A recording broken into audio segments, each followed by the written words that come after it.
What if I told you that in 1875, 15 years after slavery was officially abolished in America, illegal slave auctions were still happening in the shadows of the Wild West? And what if a broken, lonely rancher stumbled upon one of these horrific scenes and made a decision that would change 2 lives forever? This is the incredible true-to-life story of Thomas McKenna, a man who lost everything to tragedy and lived as a hermit in the Wyoming wilderness. One fateful night in the town of Rawlins, Thomas witnessed something that shook him to his core: a clandestine auction where human beings were being sold like cattle. Among the victims was Maya, a young Apache woman, pregnant and terrified, her eyes holding a pain that Thomas recognized all too well. But here's what makes this story extraordinary. Thomas didn't buy Maya to own her. He bought her to free her. With a single bid of $1,000, his entire life savings, Thomas shattered the chains of slavery and told Maya the words she never thought she'd hear: "You're free." But freedom, as you'll discover, is more complicated than simply removing chains. Maya spoke no English, trusted no one, and fled into the wilderness every time Thomas tried to help her. What followed was a delicate dance of trust, survival, and healing that would test both their limits as the harsh Wyoming winter closed in around them. And just when they thought they'd found peace, Maya's former owners came looking for their property, forcing Thomas to make an impossible choice. How far would he go to protect the woman who had become his family? This story will take you on an emotional journey through 4 incredible chapters, showing you how love can bloom in the darkest places, how trust can be rebuilt one gesture at a time, and how sometimes the greatest act of courage is simply choosing to care about another human being. If you're ready to experience a tale of redemption, sacrifice, and the true meaning of freedom, then stay with me. But before we begin, I need to ask you something important. If this story moves you, if it makes you think about the power of human compassion, please show your support by hitting that subscribe button and ringing the notification bell. Your subscription helps me bring more incredible stories like this one to life. And don't forget to give this video a thumbs up and share your thoughts in the comments below. I read every single one and love hearing how these stories impact you. Now, let's travel back to 1875 Wyoming, where a chance encounter in the shadows would change everything. The October wind cut through Thomas McKenna's weathered coat like a blade as he guided his horse down the main street of Rawlins, Wyoming. 5 years had passed since he'd last set foot in town. 5 years since cholera had claimed his wife Sarah and their 8-year-old daughter Emma. The ranch had become his prison, his sanctuary, his penance all rolled into one. Thomas dismounted outside Henderson's General Store, his boots heavy on the wooden boardwalk. The townspeople who recognized him offered cautious nods, their eyes filled with the uncomfortable sympathy reserved for broken men. He'd come for supplies: flour, coffee, ammunition, the bare necessities that kept him alive in his self-imposed exile. Thomas McKenna. The voice belonged to Sheriff Coleman, a man whose belly had grown considerably since Thomas last saw him. "Heard you might be coming to town. Been wondering when you'd show your face again." "Just need supplies, Sheriff." Thomas's voice was hoarse from disuse, barely above a whisper. Coleman studied him with calculating eyes. "You know, there's been talk.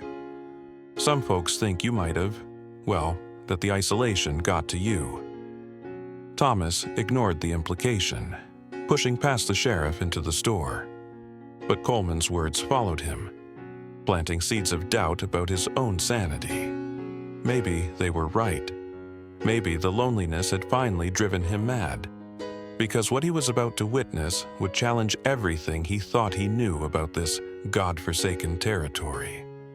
As evening approached, Thomas loaded his supplies onto his horse, preparing for the long ride home. That's when he heard it. Low voices carrying on the wind, coming from the abandoned warehouse at the edge of town. Something in those voices made his blood run cold, a tone he recognized from his days as a Union soldier during the war. Against his better judgment, Thomas tied his horse to a post and crept toward the warehouse. Through a crack in the weathered boards, he saw them. A dozen men gathered around a makeshift stage, their faces illuminated by flickering torches. And on that stage, chained and terrified, stood 3 women. "Next up, we have this Apache beauty," the auctioneer called out, his voice echoing in the cavernous space. "Strong as a horse, young enough to bear many children. We'll start the bidding at $50. Thomas's stomach lurched. Slavery had been abolished 15 years ago, yet here it was, thriving in the shadows of Wyoming territory. The woman on the stage couldn't have been more than 25, her dark hair falling in waves past her shoulders, her brown eyes defiant despite the chains that bound her wrists. Even from his hiding spot, Thomas could see the slight swell of her belly beneath her torn dress. "75, shouted a man in expensive clothes, his smile predatory. 100, countered another. A rancher Thomas recognized from his few trips to town. The bidding escalated quickly, and Thomas found himself moving closer to the warehouse entrance. The woman's eyes swept the crowd, and for a moment they met his through the crack in the boards. In that instant, he saw something that broke his heart. Not just fear, but a crushing resignation, the look of someone who had accepted that hope was a luxury she could no longer afford. $200! The wealthy man's voice cut through the night air. Without thinking, Thomas stepped into the warehouse. Every head turned toward him, and he felt the weight of their stares like physical blows. His hand instinctively moved to the gun at his hip, a habit from his military days that had saved his life more than once. $500, Thomas said quietly, his voice steady despite the tremor in his hands. The warehouse fell silent. The auctioneer's eyes widened, and several of the bidders took involuntary steps backward. Thomas McKenna's reputation as a man who preferred solitude had grown into something larger, more dangerous in the telling. $500, the auctioneer stammered. Going once, going twice, 600. The wealthy man's face was red with fury and embarrassment. Thomas reached into his coat and pulled out a leather pouch, the sound of coins clinking together echoing in the silence. $1,000. Cash. The finality in his voice brooked no argument. The auctioneer's greed overcame his surprise, and he brought down his makeshift gavel with a resounding crack. Sold to the hermit. As Thomas approached the stage, the woman shrank back, her eyes wide with terror. He could see the bruises on her arms, the way she favored her left side, the protective way she held her hands over her belly. Whatever she had endured to end up here, it had been brutal. The auctioneer handed Thomas a set of keys and a bill of sale, treating the transaction like any other purchase. Thomas took the keys but let the paper fall to the ground, grinding it under his heel. The symbolism wasn't lost on anyone present. "Come on," he said softly to the woman, extending his hand. She recoiled as if he'd struck her, backing against the wall of the stage. Thomas sighed, recognizing the terror in her eyes. He'd seen it before, in the faces of prisoners of war, in the eyes of his own men after particularly brutal battles. Trust, once broken, was not easily repaired. Instead of forcing her to take his hand, Thomas unlocked the chains around her wrists and stepped back, giving her space. The woman stared at him in confusion, her hands moving protectively to her stomach. "You're free," he said, knowing she likely couldn't understand his words but hoping his tone would convey his meaning. Free.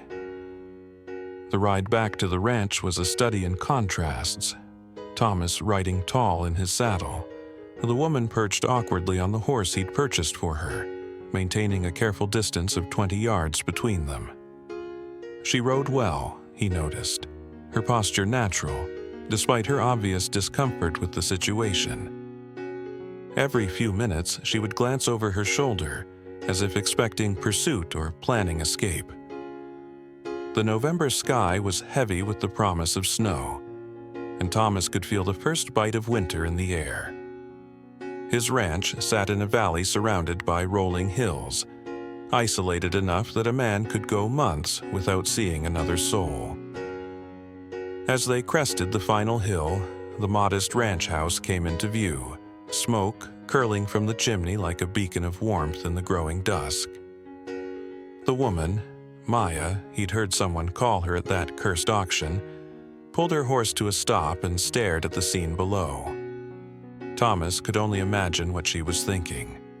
To her, this was just another prison, another place where her freedom existed at the whim of a man who had bought her like livestock. Thomas dismounted and began unloading his supplies, moving slowly and deliberately, careful not to make any sudden movements that might startle her. Maya remained on her horse, watching him with the intensity of a wild animal calculating its chances of escape. "You can come down," Thomas said softly, gesturing toward the ground. "No one's going to hurt you here." She tilted her head at his words, understanding his tone, if not his meaning. Slowly, she slid from the horse, landing gracefully on her feet, but instead of approaching the house, she backed away, putting the corral fence between them. Thomas nodded, understanding her caution. He finished unloading his supplies and walked toward the house, leaving the front door open behind him. From the kitchen window, he could see Maya standing by the fence, her arms wrapped around herself against the cold. That first night, Maya didn't enter the house. Thomas left blankets and food on the porch, watching from inside as she cautiously approached after he'd retreated. She ate like someone who had known hunger, quickly and efficiently, her eyes never leaving the house. When she finished, she wrapped herself in the blankets and curled up against the side of the barn as far from the house as possible while still accepting his charity. Thomas lay awake that night, listening to the wind howl around the eaves and thinking about the woman sleeping in his barn. He'd acted on impulse at the auction, driven by a sense of justice that had been dormant for years. But now, faced with the reality of the situation, he wondered if he'd done the right thing. Maya was clearly traumatized, pregnant, and alone in a world that had shown her nothing but cruelty. His good intentions might mean nothing if he couldn't find a way to help her heal. The next morning, Thomas woke to find Maya gone. Her blankets were folded neatly by the barn door, and both horses were still in the corral, so she hadn't stolen anything. But her absence left him with a hollow feeling in his chest, a reminder of all the ways he'd failed to protect the people he cared about. He spent the day working around the ranch, repairing fences and checking on his small herd of cattle. As evening approached, he prepared 2 plates of food and set one on the porch, just as he had the night before. Then he sat in his rocking chair and waited. Maya emerged from the tree line just as the sun was setting, moving like a ghost through the gathering shadows. She approached the porch cautiously, her eyes never leaving Thomas as she picked up the plate of food. This time, instead of retreating to the barn, she sat on the porch steps, maintaining a careful distance but no longer hiding. "Maya," Thomas said softly, touching his chest and then pointing to her. She looked up at him, a flicker of surprise crossing her face at hearing her name. Then she spoke for the first time, her voice barely audible. "Maya." Thomas smiled, the first genuine expression of happiness he'd felt in years. "Thomas," he said, pointing to himself. She repeated his name, the syllables unfamiliar on her tongue but clear enough. It was a small victory, but it felt monumental in the silence that had defined both their lives. Over the following days, a routine developed. Maya would disappear at dawn, returning at dusk to accept Thomas's offerings of food and shelter. She began sleeping in the barn, making herself a nest among the hay bales.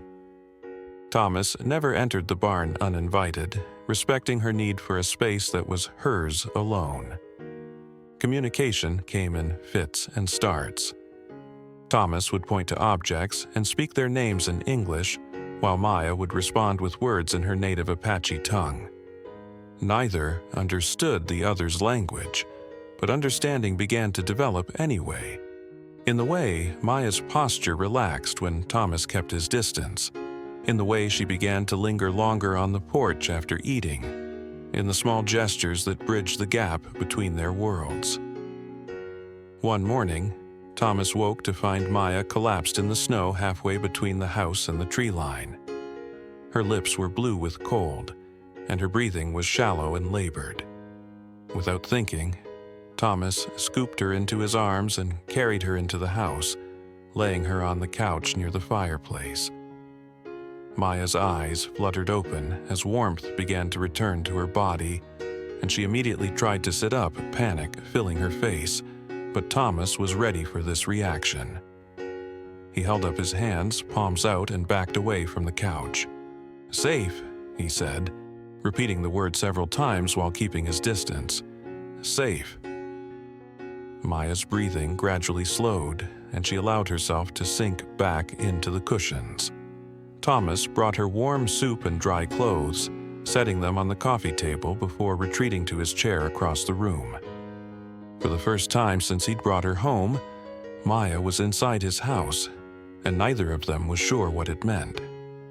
That night, as snow began to fall in earnest, Maya made a decision that would change everything.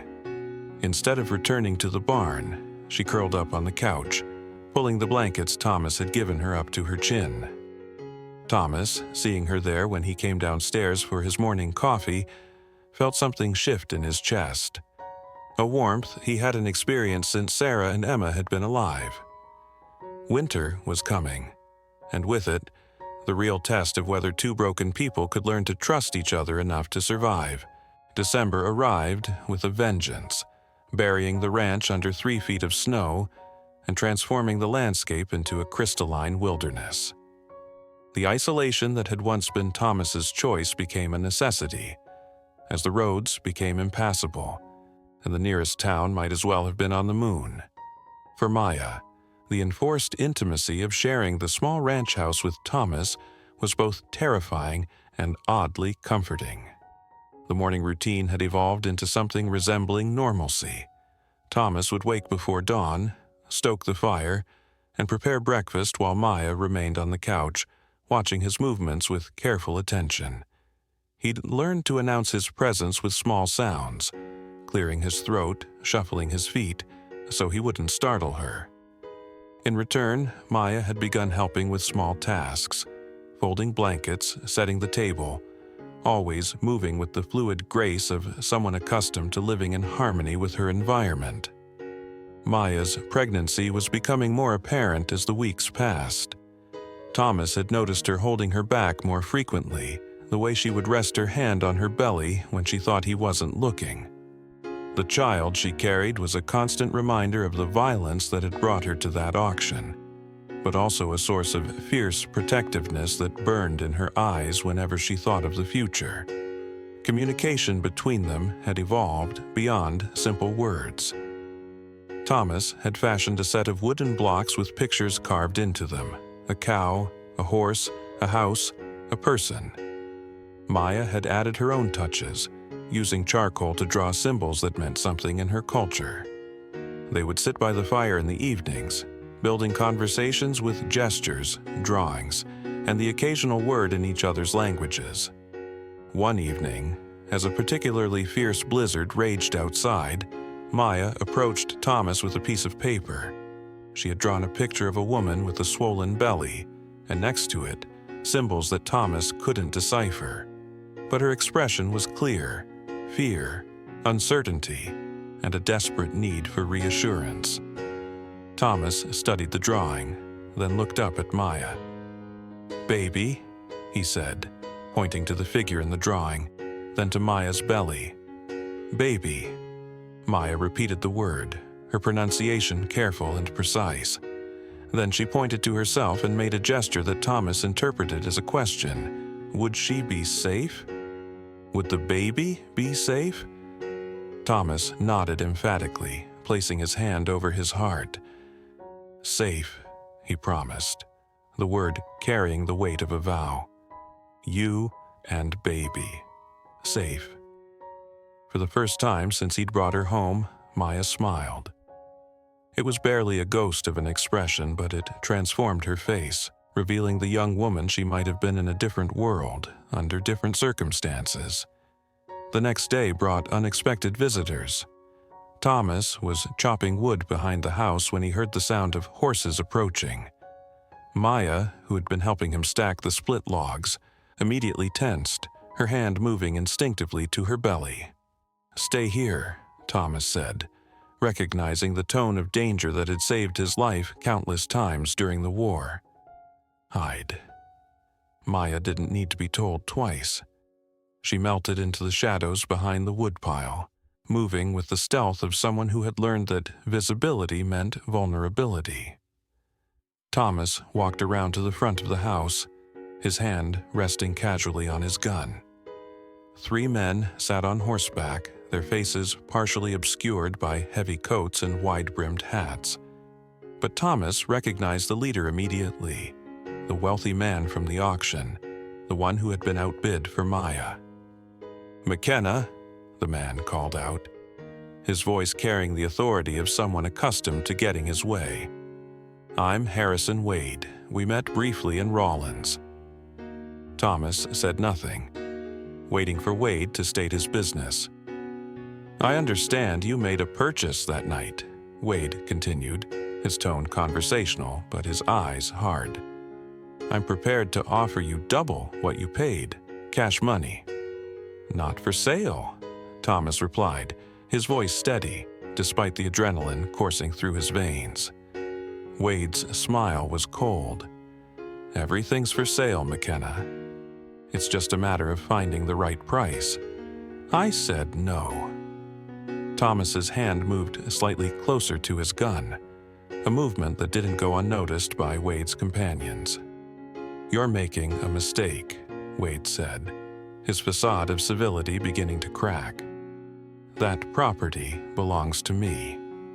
It was stolen from a business associate of mine, and I intend to recover it. The only mistake here is you coming to my land and threatening me," Thomas said, his voice taking on the edge that had once commanded respect from hardened soldiers. "I suggest you leave, now." Wade's face darkened, but he must have recognized something in Thomas's stance, something that spoke of violence held in check by the thinnest of margins. "This isn't over, McKenna. I know where you live, and I know you can't watch her every moment of every day." The 3 men wheeled their horses around and rode off, leaving Thomas standing in the snow, his heart pounding with a mixture of rage and fear. Not for himself, he'd faced down worse men than Wade, but for Maya. The woman who had begun to trust him, who had smiled at his promise of safety, was now in danger because of his interference. Thomas walked back to the woodpile, where Maya emerged from her hiding spot like a spirit materializing from the shadows. She looked at him with questions in her eyes, but he could also see understanding. She had recognized the threat, even if she couldn't understand the words. "Bad men?" Thomas said, pointing in the direction the riders had gone. "Want to hurt Maya?" Maya nodded, her expression grim. She spoke several words in Apache, her tone making it clear that she understood the danger they faced. Then she surprised Thomas by walking to the house and returning with his rifle, which she held out to him with steady hands. "Maya fight," she said in broken English, her voice fierce with determination. "Maya protect baby." Thomas took the rifle, but his eyes were fixed on Maya's face. In that moment, he saw not the broken, terrified woman he'd brought home from the auction, but a warrior preparing for battle. The realization both thrilled and terrified him. That night, as the wind howled around the house and snow piled against the windows, Thomas sat by the fire cleaning his weapons while Maya sewed by lamplight, her fingers working with practiced efficiency to repair a tear in one of his shirts. The domestic scene was at odds with the tension that filled the air, the knowledge that their fragile peace was about to be shattered. "Thomas," Maya said suddenly, her voice cutting through the silence. He looked up from his rifle to find her watching him with an expression he couldn't quite read. "Why?" she asked, the single word carrying the weight of all her confusion and gratitude. Thomas set down his weapon and looked into the fire, searching for words that might bridge the gap between their languages, their cultures, their experiences. Finally, he met her eyes and spoke with simple honesty, "Because everyone deserves to be free."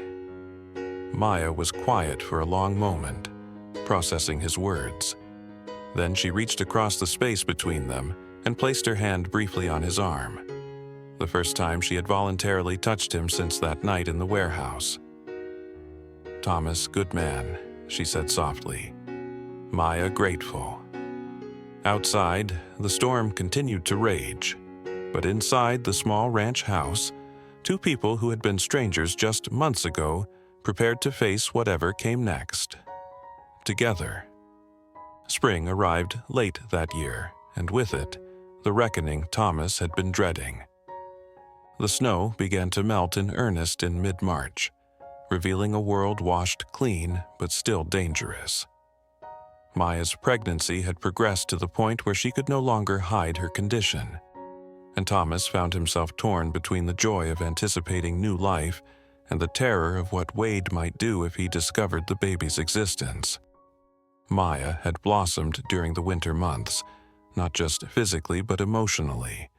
Her English had improved dramatically, and she had begun to share stories of her childhood, her family, the life that had been stolen from her. In return, Thomas had opened up about Sarah and Emma, about the guilt that had driven him to isolation, about the way Maya's presence had begun to heal wounds he thought would never close. They had developed a partnership that went beyond survival. Maya's knowledge of herbal medicine had helped Thomas through a bout of fever that might have killed him otherwise. Thomas had taught Maya to read, watching with pride as she puzzled out the words in his small collection of books. They communicated now in a mixture of English, Spanish, and Apache, creating their own language that belonged to no one but them. The baby was due in late May, and Thomas had been preparing for the birth with the same methodical attention he'd once given to military campaigns. He'd studied every book on midwifery he could find, stockpiled medical supplies, and even built a cradle from pine logs cut on his own land. Maya watched these preparations with a mixture of amusement and deep emotion, sometimes catching him talking to the unborn child as if it were already a member of their makeshift family. But their peace was shattered on a morning in early April when Maya spotted riders approaching from the south. Thomas was repairing a fence when he heard her urgent whistle, a signal they'd developed during the winter months. He dropped his tools and ran toward the house, finding Maya standing at the kitchen window, her face pale with fear. "Wade," she said simply, pointing toward the approaching riders. Thomas counted 6 men this time, including Wade himself. They rode with the confidence of people who held all the cards, and Thomas realized with a sinking heart that they had probably been watching the ranch for days, waiting for the right moment to strike. "Maya," Thomas said, his voice calm despite the chaos in his mind. Take the rifle and go to the root cellar. Lock the door from the inside and don't come out until I come for you." Maya shook her head fiercely. Number Maya fight with Thomas. "You're carrying a child," Thomas said, placing his hands on her shoulders. "If something happens to me, that baby needs you alive. Please." Maya stared at him for a long moment, her dark eyes reflecting the same desperation he felt. Then she nodded, understanding that sometimes the greatest act of courage was knowing when to retreat. Thomas watched her disappear into the cellar, then picked up his rifle and walked out onto the porch. The riders had stopped about 50 yards from the house, close enough to talk but far enough to avoid easy gunfire. Wade dismounted and walked forward, his hands ostentatiously away from his weapons. "McKenna," Wade called out, his voice carrying the false joviality of a man who believed he held the winning hand. "We need to talk." "I thought we'd already talked," Thomas replied, his rifle held casually but ready. Wade laughed, a sound devoid of humor. "That was before I knew what you were harboring here. Did you really think you could hide a pregnant Apache squaw without someone noticing?" Thomas's finger tightened on the trigger, but he forced himself to remain calm. "I don't know what you're talking about." "Don't insult my intelligence," Wade said, his mask of civility slipping. "I have witnesses who saw her in town last month, buying fabric for baby clothes. My property is about to increase in value, and I want what's mine." "There's no property here," Thomas said, his voice carrying the edge of violence barely held in check. "Just a man defending his home." Wade's smile was predatory. "I have a bill of sale that says otherwise, and I have 6 men who are prepared to help me collect what's rightfully mine." Thomas looked at the riders, recognizing the type. Hard men who would do anything for money, the kind who had made the frontier a dangerous place for decent people. But he also saw something else in their posture, a wariness that suggested they weren't entirely comfortable with their employer's methods. "You know what I think," Thomas said, his voice carrying clearly in the still air. "I think you're the kind of man who preys on the vulnerable because you're too weak to face someone your own size." Wade's face darkened. "You're about to learn just how weak I am." He gestured to his men, who began to spread out, clearly preparing to surround the house. Thomas counted his options quickly: 6 men, limited ammunition, and Maya trapped in the cellar. The odds were not in his favor. But then Maya appeared at the corner of the house, moving with the stealth that had become second nature to her. She carried Thomas's spare rifle and positioned herself where she could cover his back. Thomas felt a surge of both pride and terror at her presence, knowing that she was risking everything to stand with him. "That's far enough," Thomas called out, his rifle now pointed directly at Wade. "Any man who takes another step gets a bullet." Wade's confidence wavered as he realized the tactical situation had changed. "You're outnumbered, McKenna. Surrender now, and I might let you live." "I've been outnumbered before," Thomas said, his voice carrying the weight of old battles and hard-won victories. "The thing about bullies is, they usually fold when someone fights back." For a moment, the two groups faced each other across the yard, the tension thick enough to cut with a knife. Then one of Wade's men made a mistake. He moved too quickly, reaching for his gun with the confidence of someone who had never faced a trained soldier. Thomas's rifle barked, and the man spun around, clutching his shoulder. The sound of the gunshot seemed to break a spell, and suddenly everyone was moving at once. The firefight that followed was brief but intense. Thomas and Maya worked together with the efficiency of a team that had been preparing for this moment for months. Maya's shots were precise and deliberate, each one finding its mark. while Thomas moved with the fluid grace of a man who had learned to fight for his life in the crucible of war. When the smoke cleared, 3 of Wade's men were down, and the others were in full retreat. Wade himself had taken a bullet in the leg and was bleeding heavily, but his eyes still burned with the fury of a man who had never been denied anything he wanted. "This isn't over," Wade gasped, struggling to mount his horse. "I'll be back with the law. I'll see you hang for this." Thomas walked closer, his rifle still trained on Wade's chest. "You come back here and you'll die. That's not a threat, it's a promise." Wade managed to pull himself into the saddle, his face twisted with pain and rage. "You can't protect her forever, McKenna. I know where you live." "And I know where you live," Thomas replied, his voice carrying the cold certainty of a man who had made his choice. "The difference is, I'm not afraid to die for what I believe in. Are you?" Wade had no answer for that. He spurred his horse and rode off with his remaining men, leaving Thomas and Maya standing in the yard, surrounded by the evidence of violence but alive and free. Maya walked over to Thomas, her hand resting on her belly, her eyes filled with tears that might have been relief or sorrow or something else entirely. "Is over?" she asked. Thomas looked at the retreating riders, then at the woman who had become the most important person in his world. "For now," he said honestly. "But Maya, I need you to know something. Whatever happens, wherever we go, you're free. You've always been free." Maya smiled, the expression transforming her face with its radiance. "Maya, no," she said. "Thomas, show Maya what freedom mean. Now, Maya showed Thomas what family mean." She took his hand and placed it on her belly, where Thomas felt the strong, steady kick of new life. In that moment, standing in the ruins of their old world, they began to build something new. A family forged in violence but sustained by love. A future that belonged to no one but themselves. The sun was setting behind the mountains, painting the sky in shades of gold and crimson.